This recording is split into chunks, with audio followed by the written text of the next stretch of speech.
खुलुमबाय स्टुडियो आं रबिन बसुमतारी बे समाव ट्रेनजों दावबायग्राफोरनि थाखाय मोनसे गेदेर खौरां ट्रेनजों दावबायग्रा सुबुंफोरनि थाखाय मोनसे गोनांथार खौरां नोंथाङाबो बबेबा जायगायाव दावबायहैनोब्ला ट्रेनजों दावबायहैयो नामा जुदि नोंथाङाबो बबेबा जायगायाव थांनोब्ला ट्रेनजों दावबायहैयो अब्ला बे खौराङा नोंथांनि थाखाय नंगौ बे बाराव ट्रेननि टिकेटनि बेसेना 1 जुलाइनिफ्राय बांगोन नोंथाङा थारखौनो खोनादों जे बे बारनिफ्राय ट्रेननि टिकेटनि बेसेना बांसिगोन नन एसिनि थाखाय मोनफ्रोमबो किल'मिटाराव ट्रेननि टिकेटनि बेसेना 1 फैसा बांगोन होनना बे समाव सुलुंनिफ्राय मिथिनो मोननाय जादों आरो मिथिनो मोनबावनाय बायदिब्ला एसिनि थाखाय ट्रेन टिकेटनि बेसेना मोनफ्रोम किल'मिटाराव 2 फैसा बांगोन लोगोसे सरासनस्रायै नैथि खेबाव 500 किल'मिटारनि बांसिन जानथायनि थाखाय ट्रेन टिकेटनि बेसेना 1/4 फैसा बांगोन रेलवे बिफाना ट्रेन टिकेट बेसेन बांनायनि गोदान नेमखौ फोसावदों आरो बियो फैगौ 1 जुलाइनिफ्राय रायजोआव गोहोम गोग्लैगोन होनना बे समाव मिथिनो मोननाय जादों नंगौ नोंथाङा बे समाव थारखौनो खोनादों जे 1 जुलाइनिफ्राय ट्रेननि टिकेटनि बेसेना बांगोन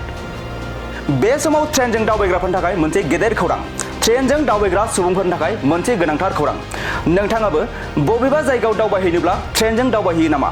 जुदि नोंथाङाबो बबेबा जायगायाव थांनोब्ला ट्रेनजों दावबायहैयो अब्ला बे खौराङा नोंथांनि थाखाय नंगौ बे बाराव ट्रेननि टिकेटनि बेसेना 1 जुलाइनिफ्राय बांगोन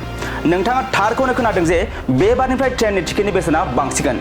नन एसिनि थाखाय मोनफ्रोमबो किल'मिटाराव ट्रेननि टिकेटनि बेसेना 1 फैसा बांगोन होनना बे समाव सुलुंनिफ्राय मिथिनो मोननाय जादों आरो मिथिनो मोनबावनाय बायदिब्ला एसिनि थाखाय ट्रेन टिकेटनि बेसेना मोनफ्रोम किल'मिटाराव 2 फैसा बांगोन लोगोसे सरासनस्रायै नैथि खेबाव 500 किल'मिटारनि बांसिन जानथायनि थाखाय ट्रेन टिकेटनि बेसेना 1/4 फैसा बांगोन रेलवे बिफाना ट्रेन टिकेट बेसेन बांनायनि गोदान नेमखौ फोसावदों आरो बियो फैगौ 1 जुलाइनिफ्राय रायजोआव गोहोम गोग्लैगोन होनना बे समाव मिथिनो मोननाय जादों नंगौ नोंथाङा बे समाव थारखौनो खोनादों जे 1 जुलाइनिफ्राय ट्रेननि टिकेटनि बेसेना बांगोन